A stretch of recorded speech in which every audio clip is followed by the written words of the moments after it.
మంచి screen play, మంచి presentation, మంచి ఫ్యామిలీ సెంటిమెంట్స్ ఇవన్నీ ఉన్న సినిమాకి పెద్ద budget, spectacular colours, comedy tracks ఇవన్నీ అక్కర్లేదు. అవన్నీ కన్వెన్షనల్ థింకింగ్ అని చాలా గొప్పగా ఎక్సలెంట్గా తీసిన సినిమా ఈ సినిమా సురేష్ ప్రొడక్షన్స్ నుంచి.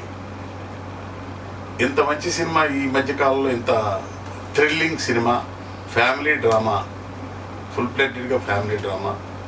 వెంకటేష్ బాబు, మీనా, వాళ్ళ ఫ్యామిలీ, వాళ్ళ స్ట్రగుల్, ఫ్యామిలీ కోసం, బిడ్డల కోసం వెంకటేష్ బాబు ఆ తండ్రి పడే, మిడిల్ క్లాస్ తండ్రి పడే తపన ఎంత ఎక్సలెంట్గా ఉండాలో అంత చాలా గొప్పగా, థ్రిల్లింగ్గా, చాలా టెన్షన్తో తీసిన సినిమా.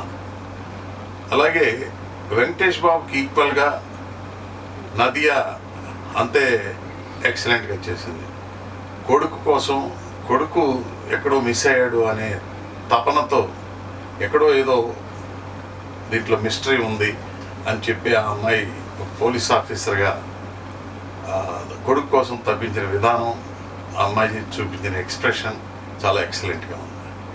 ఆల్టుగెదర్ ఈ సినిమా అన్ని వర్గాల ప్రేక్షకులకి కుటుంబ సమేతంగా చూసే సినిమా, ఎక్స్పెరిమెంటల్ సినిమా. చాలా ఏ ప్రొడ్యూసర్కైనా సినిమా ఎంత గొప్పగా తీయొచ్చు, దాంట్లో డబ్బు కాదు క్రైటీరియా, బ్రెయిన్, తెలివితేటలతో మంచి సినిమా తీయాలి అని సురేష్ బాబు చాలా గొప్ప అటెంప్ట్ చేసిన సినిమా ఈ దృశ్యం. నాకు ఈ మధ్యకాలంలో బాగా నచ్చిన సినిమా దృశ్యం. Thank you.